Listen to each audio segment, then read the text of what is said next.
किसी शहर के रेलवे स्टेशन पर एक भिखारी रहता था। वो वहां आने जाने वाली रेलगाड़ियों में बैठे यात्रियों से भीख मांगकर अपना पेट भरता था। एक दिन जब वह भीख मांग रहा था तो सूट बूट पहने एक लंबा सा व्यक्ति उसे दिखा। उसने सोचा कि यह व्यक्ति बहुत अमीर लगता है, इससे भीख मांगने पर यह मुझे जरूर अच्छे पैसे देगा। वह उस लंबे व्यक्ति से भीख मांगने लगा। भिखारी को देखकर उस लंबे व्यक्ति ने कहा, तुम हमेशा मांगते ही रहते हो, क्या कभी किसी को कुछ देते भी हो?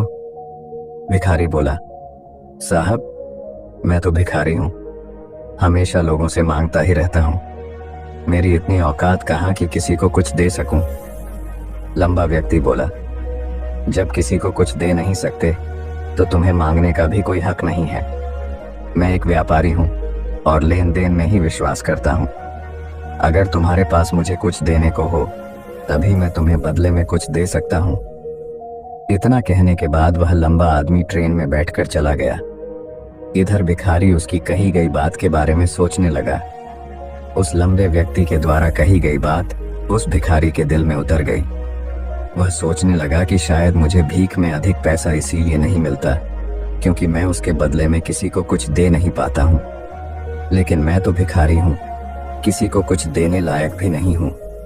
लेकिन कब तक मैं लोगों को बिना कुछ दिए केवल मांगता ही रहूंगा। बहुत सोचने के बाद उस भिखारी ने निर्णय किया कि जो भी व्यक्ति उसे भीख देगा उसके बदले में वह भी उस व्यक्ति को कुछ जरूर देगा। लेकिन अब उसके दिमाग में यह प्रश्न चल रहा था कि वह खुद भिखारी है तो भीख के बदले में वह दूसरों को क्या दे सकता है। इस बात को सोचते हुए 2 दिन हो गए, लेकिन उसे अपने प्रश्न का कोई उत्तर नहीं मिला था। तीसरे दिन जब वह स्टेशन के पास बैठा हुआ था तभी उसकी नजर कुछ फूलों पर पड़ी जो स्टेशन के आसपास के पौधों पर खिल रहे थे।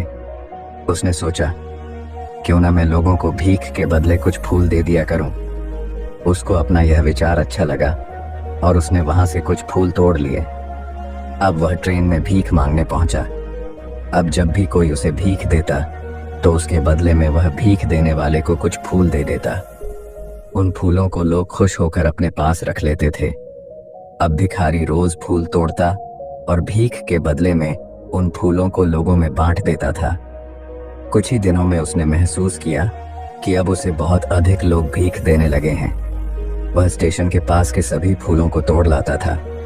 जब तक उसके पास फूल रहते थे तब तक उसे बहुत से लोग भीख देते थे, लेकिन जब फूल बांटते बांटते खत्म हो जाते तो उसे भीख भी नहीं मिलती थी। अब रोज ऐसा ही चलता रहा। एक दिन जब वह भीख मांग रहा था तो उसने देखा कि वही लंबा व्यक्ति ट्रेन में बैठा है जिसकी वजह से उसे भीख के बदले फूल देने की प्रेरणा मिली थी। वह तुरंत उस व्यक्ति के पास पहुंच गया और भीख मांगते हुए बोला, आज मेरे पास आपको देने के लिए कुछ फूल हैं, आप मुझे भीख दीजिए तो बदले में मैं आपको कुछ फूल दूंगा। उस लंबे व्यक्ति ने उसे भीख के रूप में कुछ पैसे दे दिए और भिखारी ने कुछ फूल उसे दे दिए। उस लंबे व्यक्ति को यह बात बहुत पसंद आई। वह बोला, वाह क्या बात है, आज तुम भी मेरी तरह एक व्यापारी बन गए हो। इतना कहकर फूल लेकर वह लंबा व्यक्ति अपने स्टेशन पर उतर गया। लेकिन उस लंबे व्यक्ति द्वारा कही गई बात एक बार फिर से उस भिखारी के दिल में उतर गई। वह बार बार उस लंबे व्यक्ति के द्वारा कही गई बात के बारे में सोचने लगा और बहुत खुश होने लगा। उसकी आंखें अब चमकने लगीं। उसे लगने लगा कि अब उसके हाथ सफलता की वह चाबी लग गई है जिसके द्वारा वह अपने जीवन को बदल सकता है। वह तुरंत ट्रेन से नीचे उतरा और उत्साहित होकर बहुत तेज आवाज में ऊपर आसमान की तरफ देखकर बोला, मैं भिखारी नहीं हूं, मैं तो एक व्यापारी हूं, मैं भी अमीर बन सकता हूं। लोगों ने उसे देखा तो सोचा कि शायद यह भिखारी पागल हो गया है और अगले दिन से वह भिखारी उस स्टेशन पर फिर कभी नहीं दिखा। लेकिन 6 महीने बाद इसी स्टेशन पर 2 व्यक्ति सूट बूट पहने हुए यात्रा कर रहे थे। दोनों ने एक दूसरे को देखा तो उनमें से एक ने दूसरे से हाथ मिलाया और कहा, क्या आपने मुझे पहचाना? दूसरा व्यक्ति बोला, नहीं, क्योंकि मेरे हिसाब से हम लोग पहली बार मिल रहे हैं। पहला व्यक्ति बोला, नहीं, आप याद कीजिए, हम पहली बार नहीं बल्कि तीसरी बार मिल रहे हैं। दूसरा व्यक्ति बोला, मुझे याद नहीं, वैसे हम पहले 2 बार कब मिले थे? अब पहला व्यक्ति मुस्कुराया और बोला, हम पहले भी 2 बार इसी ट्रेन में मिले थे। मैं वही भिखारी हूँ जिसको आपने पहली मुलाकात में बताया कि मुझे जीवन में क्या करना चाहिए, और दूसरी मुलाकात में बताया कि मैं वास्तव में कौन हूँ। दूसरा व्यक्ति मुस्कुराया और अचंभित होते हुए बोला, ओह, याद आया, तुम वही भिखारी हो जिसे मैंने एक बार भीख देने से मना कर दिया था और दूसरी बार मैंने तुमसे कुछ फूल खरीदे थे। लेकिन आज तुम ये सूट बूट में कहाँ जा रहे हो और आजकल क्या कर रहे हो? तब पहला व्यक्ति बोला, हाँ, मैं वही भिखारी हूँ, लेकिन आज मैं फूलों का एक बहुत बड़ा व्यापारी हूँ और इसी व्यापार के काम से ही दूसरे शहर जा रहा हूँ। कुछ देर रुकने के बाद वह फिर बोला, आपने मुझे पहली मुलाकात में प्रकृति का वह नियम बताया था जिसके अनुसार हमें तभी कुछ मिलता है जब हम कुछ देते हैं। लेन देन का यह नियम वास्तव में काम करता है।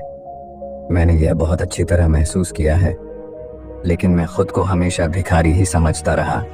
इससे ऊपर उठकर मैंने कभी सोचा ही नहीं। और जब आपसे मेरी दूसरी मुलाकात हुई तब आपने मुझे बताया कि मैं एक व्यापारी बन चुका हूँ। अब मैं समझ चुका था कि मैं वास्तव में एक भिखारी नहीं बल्कि व्यापारी बन चुका हूँ। मैंने समझ लिया था कि लोग मुझे इतनी भीख क्यों दे रहे हैं, क्योंकि वह मुझे भीख नहीं दे रहे थे बल्कि उन फूलों का मूल्य चुका रहे थे। सभी लोग मेरे फूल खरीद रहे थे क्योंकि इससे सस्ते फूल उन्हें कहाँ मिलते। मैं लोगों की नज़रों में एक छोटा व्यापारी था, लेकिन मैं अपनी नज़रों में एक भिखारी ही था।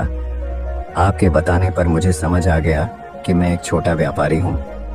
मैंने ट्रेन में फूल बांटने से जो पैसे इकट्ठे किए थे उनसे बहुत से फूल खरीदे और फूलों का व्यापारी बन गया। यहाँ के लोगों को फूल बहुत पसंद है और उनकी इसी पसंद ने मुझे आज फूलों का एक बहुत बड़ा व्यापारी बना दिया। दोनों व्यापारी अब खुश थे और स्टेशन आने पर साथ उतरे और अपने अपने व्यापार की बात करते हुए आगे बढ़ गए। दोस्तों, इस कहानी से हमें बहुत कुछ सीखने को मिलता है। कहानी में लंबा व्यापारी गिव एंड टेक के नियम को बहुत अच्छी तरह जानता था। दुनिया के सभी बड़े व्यापारी इसी जीवन के नियम का उपयोग करके सफल हुए हैं। इस फॉर्मूले को उसने भिखारी को भी बताया। भिखारी ने इस प्राकृतिक नियम को अपना लिया और इसका असर उसके जीवन में साफ दिखाई देने लगा। उसने अपनी सोच बदली और उसकी जिंदगी बदल गई। यह कहानी हमें बताती है कि हम यदि अपनी सोच बदल लें तो कुछ भी हासिल किया जा सकता है। यदि हम खुद को छोटा समझते रहेंगे तो हम हमेशा छोटे ही बने रहेंगे। बड़ा बनने के लिए हमें अपनी सोच को बदलना होगा और खुद के बारे में बड़ा सोचना होगा। कहानी का सार यह है कि सफलता आपकी सोच में छुपी होती है। खुद का आत्मसम्मान जगाइए, अपनी सोच को बड़ा बनाइए और देखिए कैसे आप सफलता के शिखर पर पहुंच जाते हैं।